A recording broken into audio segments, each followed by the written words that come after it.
నమస్తే, welcome to VTV. Sheikh Hasina ప్రభుత్వంలో బంగ్లాదేశ్ పరిశ్రమల మంత్రిగా పనిచేసిన 75 ఏళ్ల నురుల్ మజీద్ ఢాకా మెడికల్ కాలేజ్ ఆసుపత్రిలో చికిత్స పొందుతూ మరణించారు.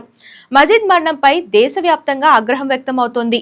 ఓ కేసులో అరెస్ట్ అయిన ఆయన తీవ్ర అనారోగ్యంతో ఆసుపత్రిలో మరణించగా, అదే సమయంలో చేతికి బేడీలున్న ఫోటో సోషల్ మీడియాలో వైరల్ అవుతుంది. యూనస్ ప్రభుత్వం తీరు అమానుషమని అవామీ లీగ్ పార్టీ నేతలు మండిపడుతున్నారు. అయితే పారిపోకుండా ఉండేందుకు బేడీలు వేశామని పోలీసులు చెప్పడం గమనార్హం. బంగ్లాదేశ్ మాజీ మంత్రి షేక్ హసీనాకు నురుల్ సన్నిహితుడు. ఈ వీడియో కనుక నచ్చితే లైక్ చేయండి, షేర్ చేయండి. మరిన్ని లేటెస్ట్ వీడియోస్ కోసం మన ఛానల్ ఫాలో అవుతుండండి. సబ్స్క్రైబ్ చేయడం మర్చిపోకండి. ధన్యవాదాలు.